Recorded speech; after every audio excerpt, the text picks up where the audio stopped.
When I was growing up, it was in a small mill town called Longview, Washington, and we had a public library there, and they had a children's book department that featured bathtubs that were carpeted. The carpeted bathtubs, as you can imagine, were coveted space by the children. So we would go in there, we would find our book, we would take, you know, whatever new book we were reading. For me, it was generally like The Great Brain, that sort of thing. And we would go, and if a bathtub was free, one of the carpeted ones, then we were the happiest people in the entire world. My dad, when I was about 10 years old, he told me that since I was done with all the Nancy Drew type stuff, that I should start reading the Sherlock Holmes mysteries. And I went down to the children's section of the same library, and I looked everywhere for the Sherlock Holmes mysteries. Couldn't find them, and I said to my favorite librarian, you know, honestly, and I'm 10 years old, I'm like, I don't give much credence to a library that doesn't have the Sherlock Holmes mysteries. I mean, I'm a kid and everyone's heard of Sherlock Holmes, and she said, sweetie, that's upstairs in the mezzanine adult fiction section, and that was when I moved upstairs. So I remember that as well. Libraries were really important to me as a child, and I spent a lot of time there.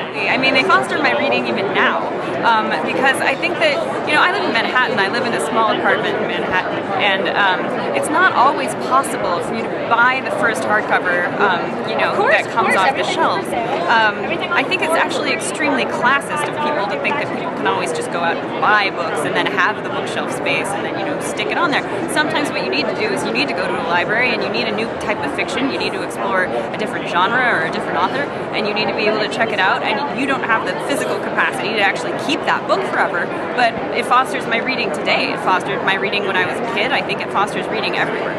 I practically work at the Bryant Park Research Library today in Manhattan because what I do is historical fiction, so very, very detailed historical fiction.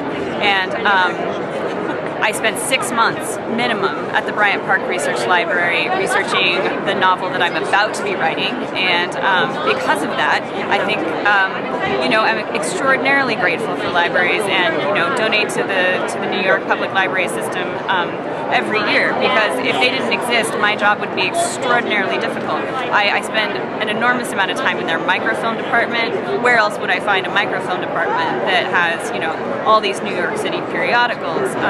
I find all the research in the rare book department that I could possibly need. I can request books from any other of the branch libraries, and they will deliver them to the one closest to me. I mean, the library system is amazing in New York, and the library system is amazing throughout the United States, and I would not be able to create books like this if not for the library system. Favorite librarian? Yes.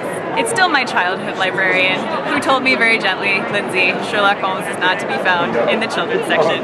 Her name is Sandra. She was a great librarian, and she still lives in my hometown. I feel that library budget cuts are extremely counterintuitive, because if you have an economy in which people need to educate themselves into a position of finding gainful employment, and they need to have access to resources in order to gain employment in the first place, then cutting funds to libraries is extraordinarily counterintuitive, I think.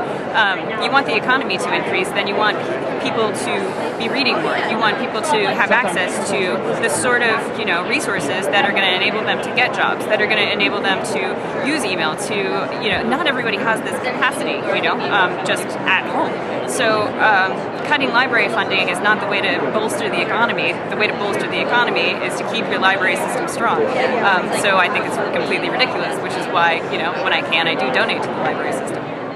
Banning and challenging books in libraries is a fascinating subject, because it's done often for the most ridiculous reasons, but then afterward, it fosters so much conversation about the book that I almost find it fun.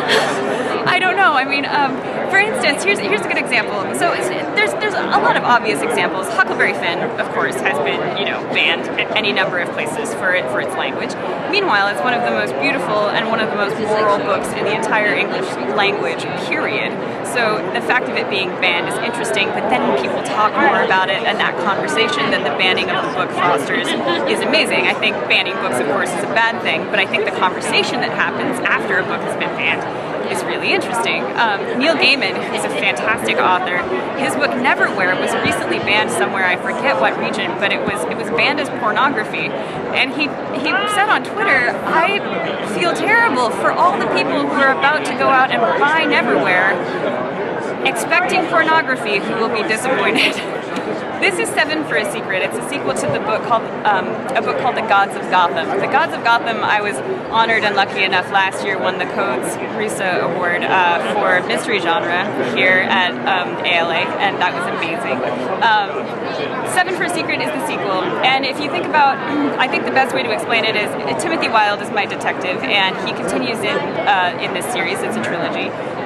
If you're familiar with the plot of 12 Years a Slave, this is essentially the other side of that coin, because in 12 Years a Slave, which is of course an autobiography that I studied extensively, and I was researching this at the Bryant Park Research Library 3 years before the film came out, and I had no idea that it was being made into a movie, so I'm delighted that more light is being shed on the subject.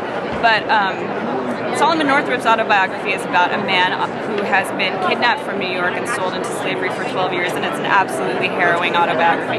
This is about the New York Committee of Vigilance that free people of color formed in order to prevent that from happening.